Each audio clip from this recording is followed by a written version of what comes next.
무술에서도 하수가 있고 고수가 있습니다. 그러면 하수와 고수의 차이가 무엇일까요? 힘으로 하는 것은 무술에서 하수 취급받습니다. 예전에는 다 힘으로 하는 그런 무술이었습니다. 그런데 고수가 되려면 힘으로 하는 게 아닙니다. 바로 기술로 이기는 겁니다.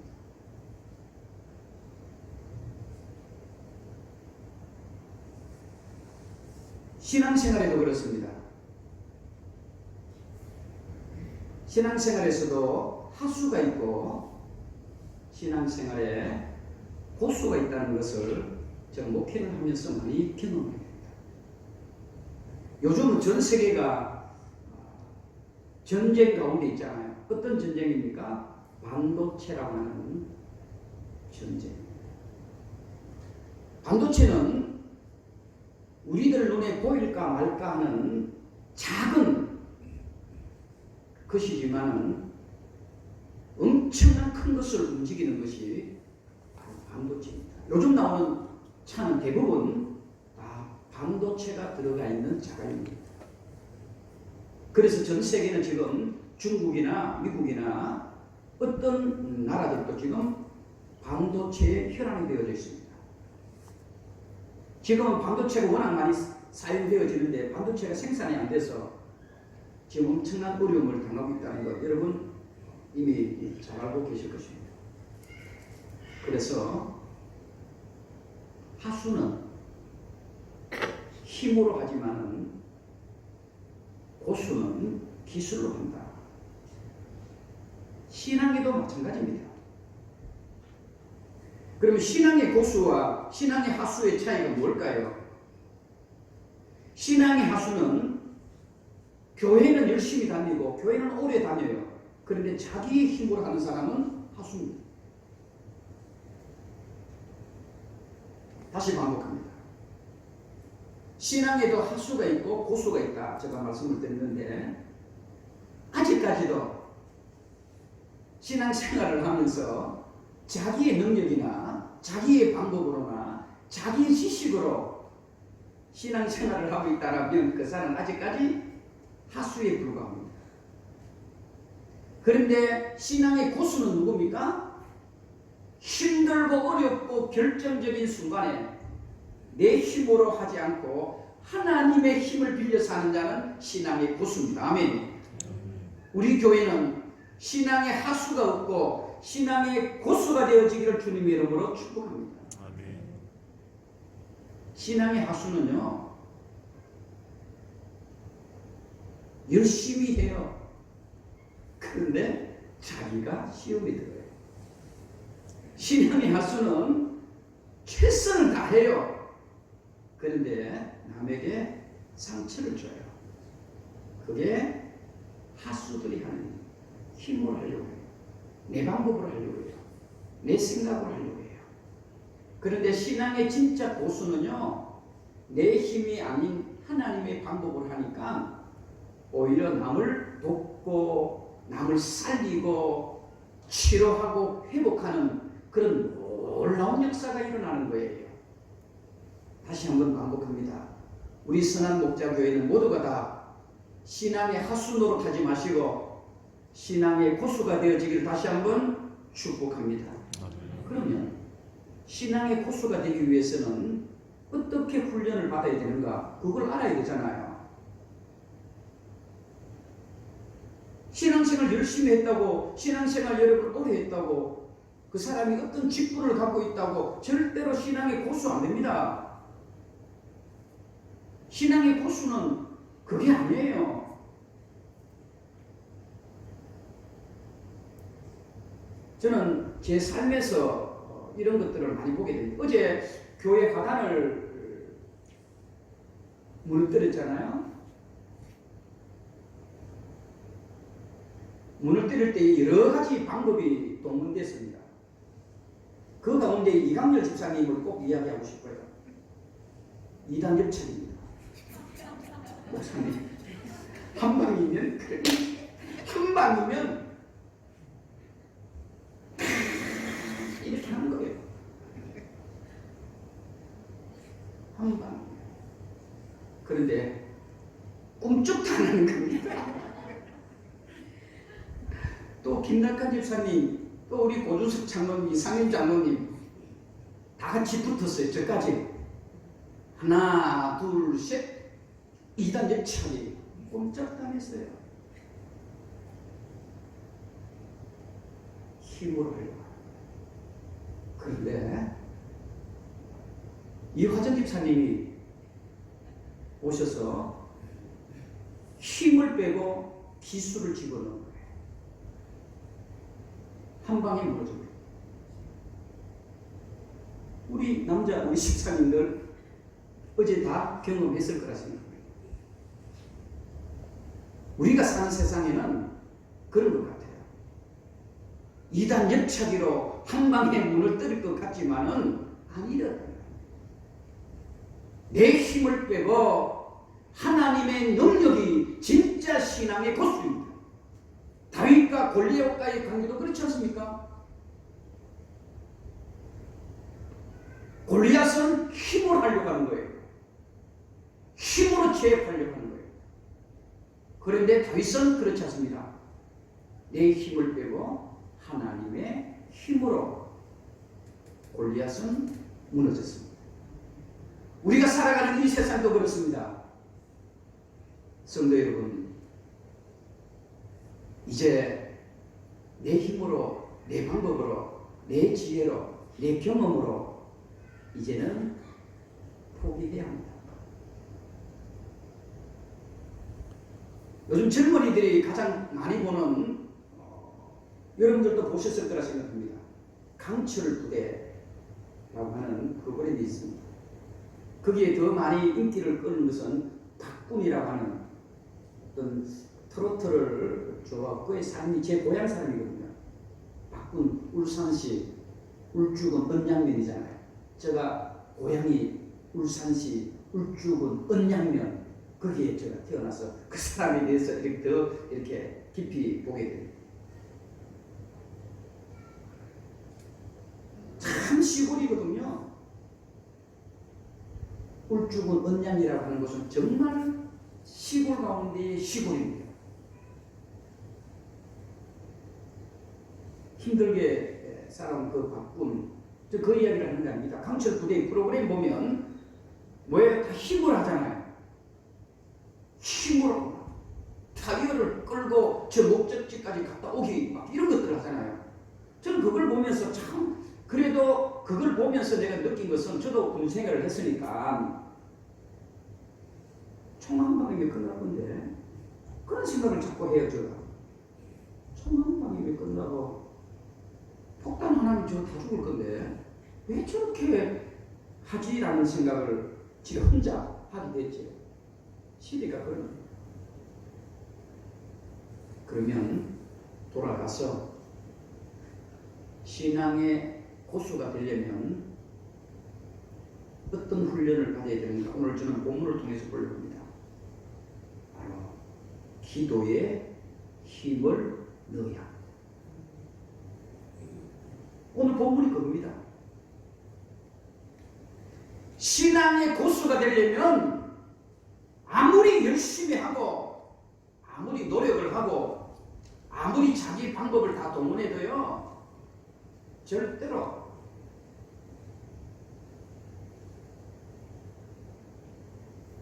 신앙의 고수가 되려면 바로 기도에 힘을 넣어야 거기에 능력이 드러나는 겁니다. 오늘 본문 제가 살짝 이야기해, 몸이 아픈 아들을 둔 부모가 예수님을 찾아옵니다. 이 본문을 잘못 해석하면 자꾸 병을 고치는 예수님이시다 이렇게 볼 수 있거든요. 그 성경을 한쪽으로 치우쳐 보는 성경이, 본문은 그게 핵심이 아닙니다. 예수님을 찾아온, 하필이면 예수님은 제자 3명을 데리고 기도하러 가버렸죠. 그죠? 그리고 가보니까 몇 명만 있어요? 9명만 있었습니다. 어쩔 수 없이 급한 나머지에 이 아버지는 예수님이 없어도 이 9명의 제자면 충분히 우리 아들 정도는 고칠 수 있겠다라고 생각하고 병이 든 이 아들을 맡겨둡니다. 그런데 결론적으로 보면 고치지를 못했습니다. 저는 이 부분을 고치지 못했다는 부분을 보려고 하는 게 아닙니다. 이 9명이 얼마나 열심히 했겠냐 이 말입니다. 그렇죠? 세상 말로 쪽팔리잖아요. 한 명도 아니고 9명이잖아요. 그것도 누구의 제자예요? 예수님의 제자잖아요. 그 어린아이의 질병 하나 못 고친다면 쪽팔리잖아요. 그러다 보니까 아마 엄청나게 많은 방법과 많은 열심과 있는 것 모든 힘을 다 동원했을 거라 생각합니다. 상상을 해보세요.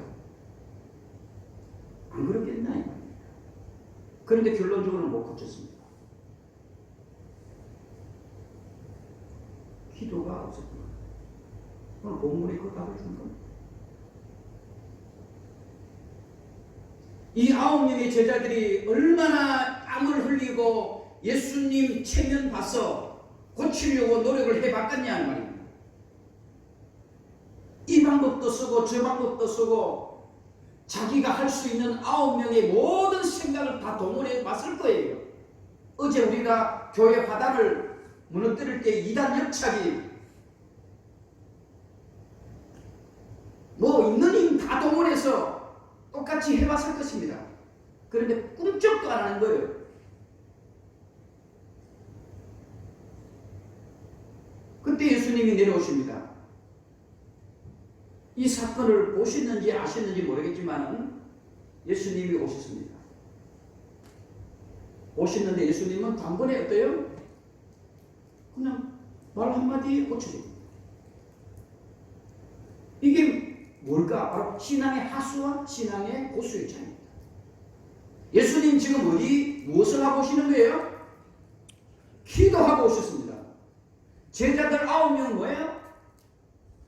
예수님이 안 계시니까 그동안 못했던 거 같겠죠. 하수와 고수의 차이는 바로 이런 겁니다. 예수님은 기도하러 하고 오셨잖아요. 오시니까 뭐예요? 그 환자를 보고 땀도 안 흘려요. 열심도 안 해요. 방법도 동원 안 합니다. 그냥 고쳐주시는 거예요. 신앙의 고수는 바로 기도에 있다는 겁니다. 저 여러분 인생의 문제를 해결하기를 원하십니까?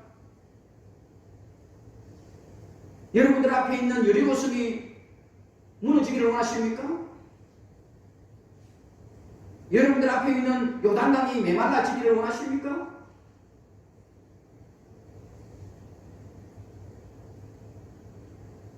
간단합니다. 기도하십시오. 기도하십시오. 오늘 9명의 제자는 열심히 했습니다. 기도하지 않는 열심은 오히려 시험거리가 될 수 있습니다. 기도하지 않는 충성은 남에게 상처를 줄 수 있습니다. 기도하지 않는 모든 것들은 다 그렇습니다. 그거는 신앙의 헛소리입니다.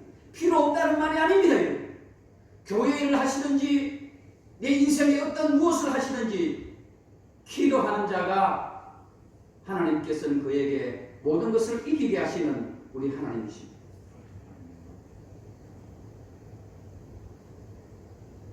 하수들의 특징이 있어요. 하수들의 특징은 더 복잡하게 만들어요. 문제를요 해결하는 게 아니라 더 복잡하게 만듭니다. 자, 그래서 어제 이야기를 또 한 번 하겠습니다. 다른 쓸데없는 남들이 하는 비유보다는 그렇죠? 어제는 화단의 담을 우리 잘라서 그대로 보존해서 옮기는 것이 우리의 목적이었습니다. 남성교회의 목적이었습니다. 그대로 화단을 안 무너뜨리고 크기에 잘라서 그대로 옮겨오자. 그래서 여기에 갖다 놓자는 것이었어요. 좋은 방법이잖아요. 그러면 다시 다음을 살 필요도 없잖아요. 그대로 옮겨오면 다 좋은 방법이라고 했어요. 그래서 그렇게 하기로 했어요. 하는 순간 벽돌이 박살나겠어요. 박살나버렸다니까요. 문제를 더 문제되게 만들었다. 기도 없이 기도에 힘을 하지 않고 내 방법으로, 내 지혜로, 내 생각으로 하면 더 복잡하게 만드는 거예요. 왜냐? 저는 이렇게 봅니다. 오늘 본문에도 여러분 잘 들으실 때 많은 사람들이 모여들었다고 그랬어요. 이 9명의 제자들이 그 한 명의 어린아이를 두고 기도할 때에 많은 사람들이 지켜봤을 거예요. 그랬을 때 못 고쳤습니다. 그렇죠? 그랬을 때에 이 많은 사람들이 예수님의 제자를 뭘로 보겠어요? 우습게 안 보겠어요? 더 복잡하게 만드는 거예요. 더 힘들게 만드는 거예요. 예수님의 체면을 더 깎아 만들어버리는 거예요. 그거는 바로 기도하지 않습니다. 그래서 기도하지 않으면요, 문제를 더 복잡하게 만드는 겁니다. 교회 안에서도 그렇습니다. 기도하지 않으면요, 교회를 더 힘들게 해요. 기도하지 않고 무엇을 하면요, 항상 더 상처를 남기게 되더라고요. 더 안 좋은 그런 것들을 제가 많이 경험해요. 통닭을 먹어본 사람하고 먹어보지 못한 사람의 차이가 또 살짝 있습니다. 목사님, 그게 무슨 말입니까? 아니요. 통닭을 잘 먹고 좋아하는 사람은요, 많이 먹었는데 자기 앞에 뼈가 없어요. 뼈가 없어요. 그런데요, 통닭을 잘 못 먹는 사람은요, 뼈만 가득해 자기 앞에. 무슨 말인지 잘 이해하실 겁니다. 통닭을 잘 먹는 사람은요, 잘라 놓잖아요. 거기에 살코기가 어디 있고 뼈가 어디 있는지 잘 알아요. 그냥 모른 척하고 먹는 것 같아도 보면 자기 앞에 요즘 어린애들이 또 우리 의진이 같은 이런 아이들은요, 저는 그래서 집사람이 오늘은 목사님이 다 먹었네 그래요. 저보고. 왜냐하면 제 앞에 뭐가 넣여 있어요? 뼈만 다 있거든요. 사실은 제가 예비 먹은 게 별로 없어요. 보면 왜 이렇게 뼈만 자꾸 뜯어먹고 있는데 우리 애는요, 뭔가 좀 가기는 가요. 그런데 뭐야? 살코기 있는 거면 골라서 다 먹거든요. 이게 학수의 또 고수의 차이입니다. 신앙도 마찬가지라는 말입니다. 교회 일을 하더라도요, 기도하고 하면은요, 뭔가가 다 이루어져요. 하는 것마다 잘 돼요. 기도하는 것마다 응답이 돼요. 왜 그래요? 고수니까. 힘 많이 안 들어요. 또 하나 제가 신앙의 고수가 되려면 어떻게 해야 되는가? 기도만 하면 되는 게 아니에요. 기도에 믿음이 들어가요. 이 말은 기도를 하더라도 뭐 하나? 믿음으로 해야 역사가 일어나는 거예요. 오늘 예수님의 제자들 9명, 저는 보면 그동안 기도 안 했다라고 생각 안 해요. 아마 여러분들보다 기도 많이 했을 거예요. 그래도 예수님을 3년 정도 따라다녔으면, 그렇죠? 그래도 형식적으로도 기도는 안 했을 거예요. 그런데 그 속에는 무엇이 없던 거예요? 왜 어린아이를 못 고쳤습니까? 기도는 해도 그 속에 무엇이 없었다? 믿음이 빠진 거예요. 그래, 신앙의 고수가 되려면 기도만 하는 게 아니라는 말입니다. 기도만 하면은요, 그건 뭐가 돼요? 연물이 돼요. 그 속에 무엇이 들어가야 돼요? 믿음이 들어가야 돼요. 그랬을 때 역사가 일어나는 겁니다. 가끔씩 우리 교회 성도들 보면 기도만 하는 사람이 있어요. 그런데 아무런 역사가 일어나지 않아요. 그렇게 하고 내일 또 그렇게 하고. 왜 그래요? 그 속에 믿음이 없어서. 오늘 본문에 그 답이 다 들어가 있습니다. 지금 제가 하는 설교는 예수님이 이 9명의 제자들에게 한 그대로 내용을 제가 풀어서 이야기하는 겁니다. 예수님의 제자가 기도했잖아요. 그런데 예수님이 이 제자들에게 하는 말은 믿음이 어디 있느냐? 기도를 했지만은 믿음을 잊어버린 겁니다. 믿음을 까놓고 한 겁니다. 저와 여러분, 기도를 하더라도 반드시 믿음으로 할 때에 신앙의 고수가 될 수 있음을 주님의 이름으로 축복합니다. 누가복음 22장에 보시면 예수님께서 나가사 습관을 따라 감난산에 가시매 제자들도 따라갔더니 그곳에 이르러 그들에게 이르시되 유혹에 빠지지 않게 기도하라 하시고 그들을 떠나 돌 던질 만큼 무릎을 꿇고 기도했다. 이 말은 예수님은 항상 기도했다. 왜 기도했습니까? 바로 믿음. 저는 목회자입니까? 이런 고민을 많이 하죠. 설교를 못하는 것은 죄가 아닙니다. 여러분들은 목회자를 볼 때에 설교 못하는 목회자를 죄라 생각, 설교를 못하는 건 죄가 아닙니다. 아무리 설교를 잘해도 그 속에 하나님의 영이 주고 있으면 그건 죄가 됩니다.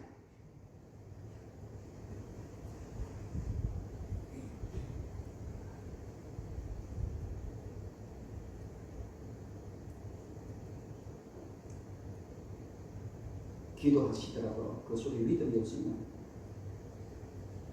그 기도는 죄가 될 수 있다는 것도 그만큼 기도를 바르게 한 겁니다. 우리 목사님 설교 잘하셔?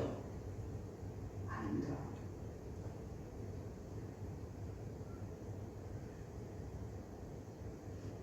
목회자가 그 속에 하나님의 영이 살아있는 설교를 했을 때에 그 설교는 살아있는 설교입니다. 저는 그게 두려워요. 그래서 항상 기도합니다. 하루에 한 번씩 저는 이 본당에 옵니다. 본당에 와서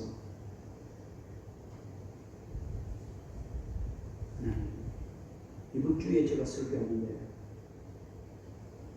이 설교를 듣고 한 사람이라도 은혜 받고 변화되어지는 역사가 일어나겠다.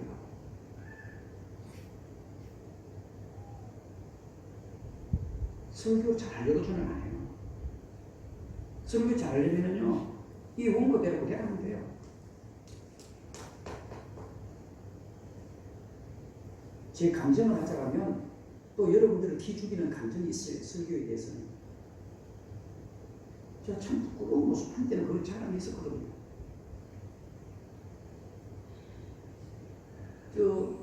고주석 장로님 따님이 저 삼청에서 예배드리고 있지만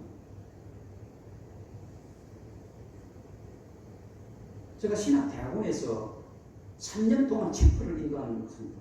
3년입니다. 우리 대한민국의 목회자들 가운데에 대학원에 신학대학원에 평생 한 번 설교하는 것이 뭡니까? 평생 소울입니다. 목회를 하면서요 1000명, 10,000명이 된 큰 교회에 있어도요 신학대학원생들 앞에서 설교 한 번 하는 것이 목회 가장 자랑스럽게 생각합니다. 저는 무려 3년 동안 제가 정말 하기 싫을 만큼 3년 동안 설교했던 목사입니다. 그걸 자랑하고 싶다? 여러분 설교를 잘하는 게 아닙니다.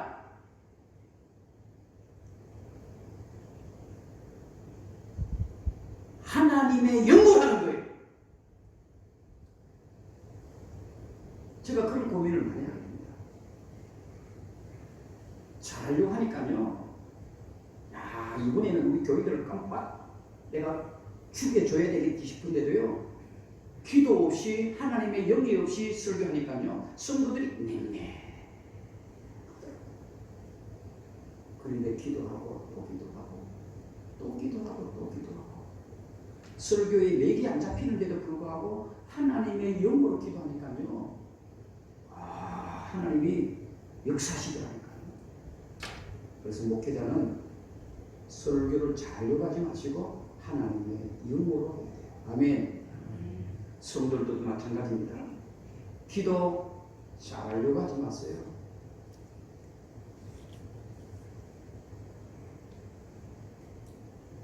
제가 몇 번 이야기하잖아요. 제가 그 정도는 눈치 있는 목사랍니다. 저 사람이 기도 잘하려고 하는구나, 아니면 하나님의 영으로 하려고 하는구나, 그 정도는 목회자가 돼야 그래도 선한 목자교회 목사 정도 안 되겠습니까? 기도 잘하려고 하지 마시고 하나님의 영으로 하십시오. 부탁합니다. 그랬을 때에 역사가 일어나. 마지막으로 신앙의 고수가 되기를 원하십니까? 그러면 기도에다가 예수님을 집어넣으세요. 그러면 됩니다. 신앙의 고수가 되려면 기도 속에 예수님을 집어넣으셔야 돼요. 동유럽에는요, 종교를 카톨릭을 동방정교회라고 합니다. 동방정교회.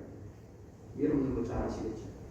그래, 그 동방정교회의 수도사가 되기 위해서 목회자가 되기 위해서는 반드시 이런 기도를 해야 됩니다. 그들은 수도 훈련을 받을 때에 항상 호흡을 하잖아요. 그렇죠? 우리처럼 똑같이 호흡을 해요.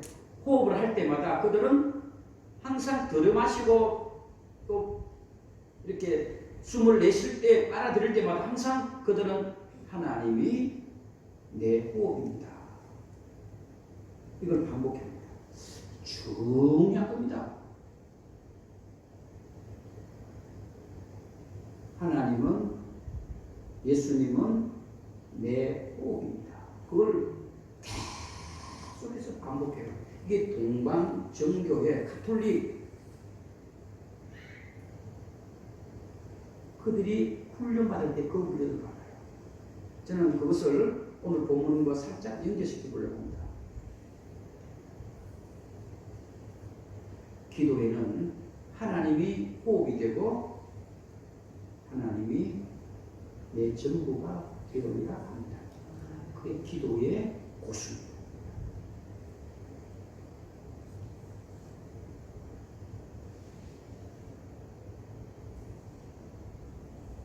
다른 것이 필요 없다는 말입니다.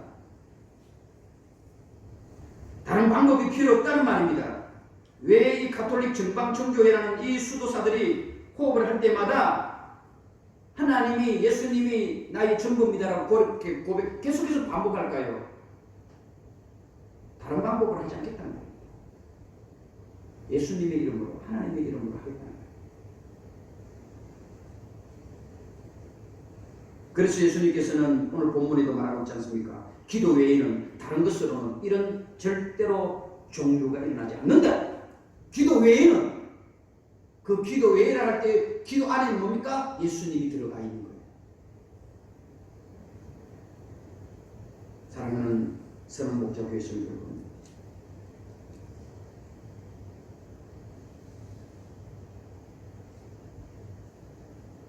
저는 강아지를 키우고 싶어요. 절대적으로 반대하는 사람이 저희 집에 한 명이 있어갖고 못 키우고 있어요.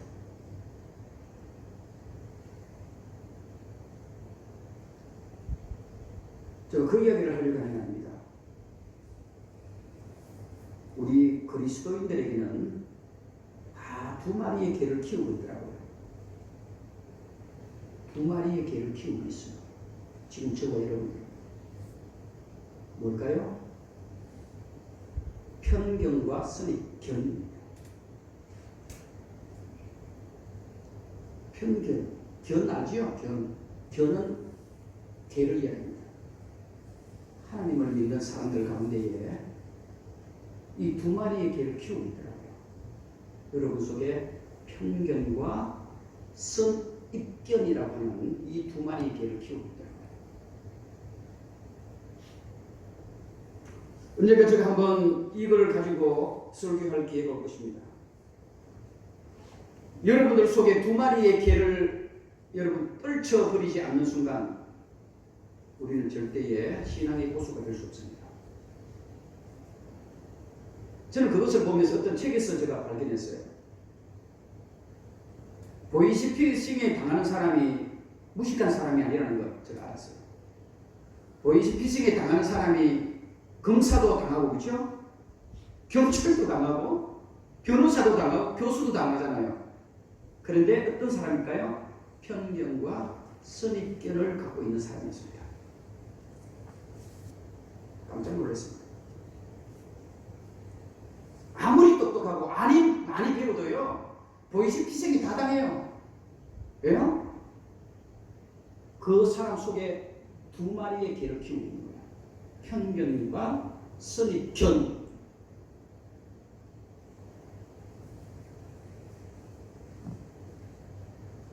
이단들을 보면 반드시 공부를 하든지 무엇을 하든지 남에게 알리지 마라 그러잖아요. 그렇죠?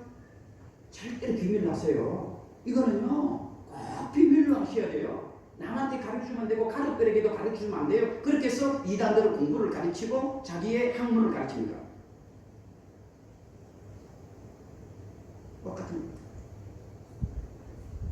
편견과 선입견 맞는 겁니다. 저요. 우리 속에 두 마리의 개를 너무 크게 잘 키우고 있지 않습니까? 그 개를 죽여야 합니다. 편견이라고 하는 개와 선입견이라고 하는 개를 죽일 때에 진짜 저와 여러분들은 신앙의 고수가 됩니다. 특별히 연세 드신 분들, 그리고 신앙생활 20년, 30년 신앙생활 하시는 분들, 그리고 했던 분들, 그 속에는 선입견이라고 하는 개와 편견이라고 하는 개가 엄청나게 여러분들을 움직이고 있는 겁니다. 그걸 죽여야 됩니다. 오늘 제가 말씀을 드린 신앙의 고수는 반드시 기도입니다. 그리고 기도 속에 반드시 믿음이 들어가야 됩니다. 그리고 기도 속에 예수님이 들어가셔야 됩니다. 이 외에는 어떤 종류가 없습니다. 이것이 바로 신앙의 고수입니다. 기도하세요.